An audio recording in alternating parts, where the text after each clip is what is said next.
আপনি যদি প্রত্যেকটা ক্যারেক্টারকে আলাদা নিশ্চয়ই আপনি বিশ্লেষণ করেছেন তাদের রাজনীতি, আপনাকে কি মনে হয় এরা মানে কত দূর এদেরকে বা এদের রাজনৈতিক ভবিষ্যৎ বা এদের ইয়ে কিভাবে দেখেন? এরা এক একজন ধরেন এদের সর্বোচ্চ ভবিষ্যৎ মাহমুদুর রহমান মান্না অথবা জুনায়েদ সাকি।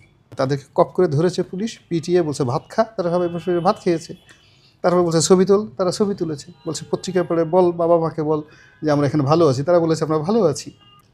খুব একটা কমন আলোচনা আছে যে জুলাই গণ অভ্যুত্থান না বিপ্লব, আপনি কি মনে করেন? এটা অবশ্যই এটা গণ অভ্যুত্থান। গণ অভ্যুত্থান, এটা বিপ্লব নয়। বিপ্লবের একটা নীতি থাকে, একটা আদর্শ থাকে এবং একটা সুনির্দিষ্ট কর্মপরিকল্পনা থাকে, একটা স্ট্রাকচার থাকে। পৃথিবীতে যে বিপ্লবগুলো হয়েছে প্রতিটি বিপ্লবের জন্য 20 বছর, 30 বছর, 50 বছর একটা কন্টিনিউয়াস সংগ্রাম থাকে। হ্যাঁ, তো সেই দিক থেকে বিপ্লব এবং বিপ্লব মুক্তিযুদ্ধ কিন্তু এক নয়।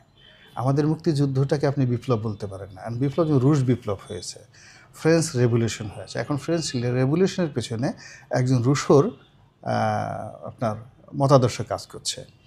আপনি যদি রুশ বিপ্লব ধরেন, তো রুশ বিপ্লবের পিছনে আপনার ট্রটস্কি ছিল, রুশ বিপ্লবের সামনে লেনিনবাদ ছিল, মার্ক্সবাদ ছিল। এখানে কোন বাদ ছিল? এটাকে ফরহাদ মাজাহার বাদ ছিল নাকি এটা মানে এখানে কোনো বাদ তো না, পিনাকি বাদ ছিল না, রনিবাদ ছিল, উই ডোন্ট নো। মতবাদটা কি? একটা বিপ্লব অর্জিত একটা মতবাদ থাকবে। 2 নম্বর হলো এই বিপ্লবটা ধারণ করার জন্য দেয়ার আর 3-4 গ্রুপ। এখানে একটা মিলিটারি উইংস থাকে, তো এখানে তো মিলিটারি উইংস থাকে, একটা গেরিলা যুদ্ধ করার জন্য একটা ট্রেনিং থাকে, একটা আর্মস থাকে, অ্যামুনিশন থাকে। তো এখানে আমাদের বাংলাদেশে এই বিপ্লবের আগে যারা বিপ্লবের নায়ক, তাদের কারোর তো কোনো মিলিটারি দূরের কথা, এদের তো কুতকুত খেলারও কোনো অভিজ্ঞতা ছিল না। কীভাবে ভালো করে পালাতে হয় তাও তো তারা জানতো না। তাদেরকে কপ করে ধরেছে পুলিশ, পিটিয়ে বলছে ভাত খা, তারা সবাই বসে ভাত খেয়েছে। তারপর বলছে ছবি তোল, তারা ছবি তুলেছে। বলছে পত্রিকায় পড়ে বল, বাবা মাকে বল যে আমরা এখানে ভালো আছি, তারা বলেছে আমরা ভালো আছি। সো এটা বিপ্লবী না। বিপ্লবী হলো ফাঁসির মঞ্চে গিয়ে সেই ক্ষুদিরামের মতো গিয়ে বলবে যে আমি এই কাজ করেছি। তো এই বিপ্লবী বলতে আমাদের দেশে ইলামিত্র, তো চারু মজুমদার, তো এরা হলো বিপ্লবী। কিন্তু এ কোন বিপ্লবী? পুলিশ ধরে নিয়ে, ডিবি হারুন নিয়ে ধরে নিয়ে গেল। ধরে নেওয়ার সঙ্গে সঙ্গে তারা দেখালো গদাগদ করে সব কিছু তারা বলে দিল। এবং তাদের বাবা মাও শুধু তা না, মানে তাদের বাবা মাও স্বীকার করে নিল যে আমাদের ছেলেমেয়েরা ওখানে ভালো আছে, সব কিছু আছে, কোনো অসুবিধা নেই, পুলিশ তাদের নিরাপত্তার জন্য সেখানে নিয়েছে। তো এটা একটা বিপ্লব নয়, এটা একটা গণ অভ্যুত্থান হয়েছে এবং এটা শেখ হাসিনা স্বৈরতন্ত্রের বিরুদ্ধে একটা গণ অভ্যুত্থান, যেটার জন্য কোনো রাজনৈতিক পরিকল্পনা ছিল না, রাজনৈতিক পলিসিগুলো এখানে ব্যর্থ হয়েছে। তারপরে সে সেখানে সব কিছুই ব্যর্থ হয়েছে। কিন্তু জনগণ, আমি এই কথাটা অন্ততপক্ষে 1000 বার আমি 2014 সন থেকে বলেছি যে ফ্রান্সের যে বিপ্লবটা হয়েছে শেষের দিকে সব ব্যর্থ হয়েছিল। আমি যদি আপনার আগের কথা ধরে আরেকটু ক্লিয়ার হতে চাই, আপনি বলছেন যে এখানে কোনো বাদ ছিল না, কিন্তু আমরা একজন মাস্টার মাইন্ডের কথা মানে আলোচনায় আছে বা আমাদের প্রধান উপদেষ্টা নিজেই বলেছেন। আপনি কি এই বিপ্লবে কোনো মাস্টার মাইন্ড দেখেছেন কিনা আপনার? না, কোনো মাস্টার মাইন্ড, মানে মাহফুজ তো আমাদের ডিপার্টমেন্টের ছোট ভাই, আমি তো নামই শুনিনি। ফার্স্ট থিং হলো যে আমি ধরেন যদি আমাকে বলেন তাহলে আমি তো যেহেতু রাজনৈতিকভাবে 2001 সন থেকে এমপি ইলেকশন করছি, মানে রাজনীতির সাথে সরাসরি জাতীয় রাজনীতির সঙ্গে 2001 সন থেকে আমি জড়িত।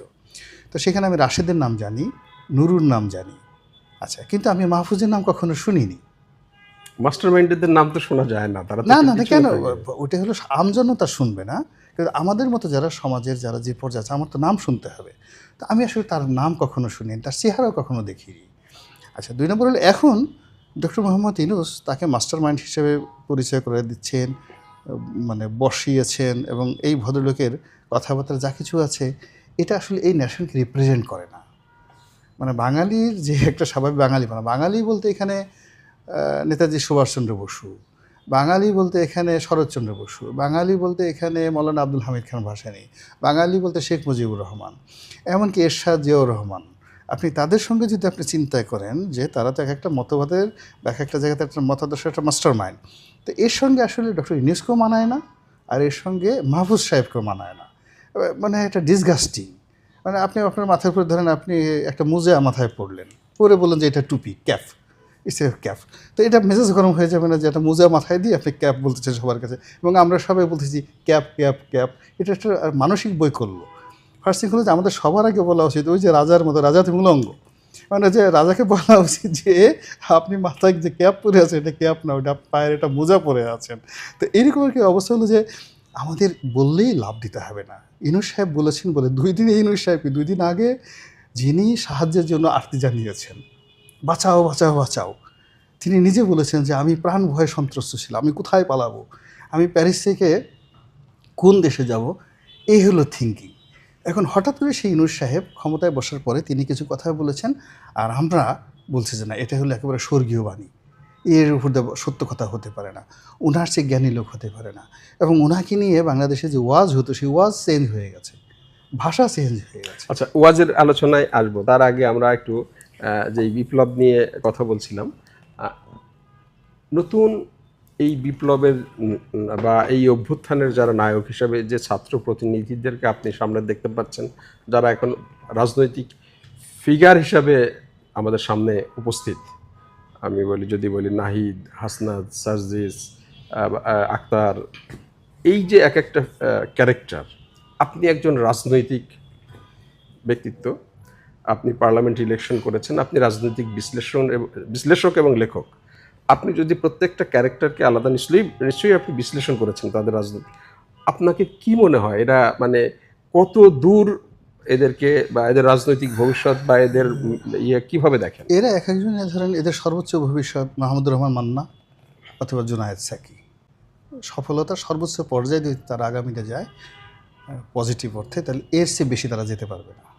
একজন ইতিহাসে মাহমুদুর রহমান মান্না হবেন অথবা একজন জুনায়েদ সাকি হবেন, এর বেশি হতে পারবেন না। 1 2 নম্বর হলো যে কয়জন আছে এই কয়জনের মধ্যে ইন্টেলিজেন্ট ওয়াইজ আমার কাছে হাসনাত আবদুল্লাহ এবং সার্জিস, এই দুজনকে স্মার্ট মনে হয়।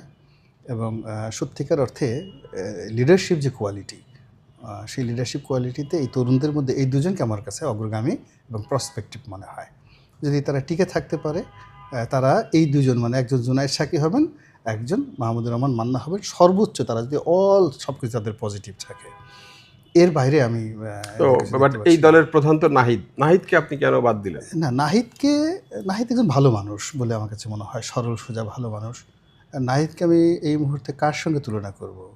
নাহিদ একটা ইউনিক প্রেজেন্টেশন, মানে সে সৌভাগ্যের একজন বরপুত্র। নাহিদ এবং আরেকজন আছে না, ওই যে আসিফ বা মাহফুজ, এই 3 জন হলো সৌভাগ্যের বরপুত্র।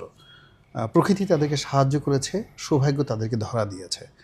তো এই সৌভাগ্য যখন প্রকৃতি তাদেরকে সরিয়ে নিয়ে যাবে, তারা একেবারে সাধারণ মানুষের পর্যায়ে চলে আসবে। তাদের এই 3 জনের কারোর মধ্যে আমি ইউনিক কিছু দেখিনি যে তারা সাস্টেন করবে, এই সমাজে সাস্টেন করবে, এটা হয়নি। আপনি দেখেন ইমরানের সরকার, ওরা যে অপরচুনিটি পেয়েছে তার সাথে ইমরানের সরকারের অপরচুনিটি ছিল আরও বেটার। বা ধরুন হেফাজতের মাধ্যমে জুনায়েদ বাবুনগরী বা আহমেদ শফি তারা যে সুযোগগুলো পেয়েছিলেন, এটা বাংলাদেশের ইতিহাসে অন্য কোনো আলেম ওলামাদের, এমনকি হাফিজ হুজুর সাহেবেরও এই সুযোগ আসে, কিন্তু তারা সেটা ধরে রাখতে পারেনি, বিকজ তাদের সেই ন্যাচারাল লিডারশিপ কোয়ালিটিটা তাদের মধ্যে ছিল না।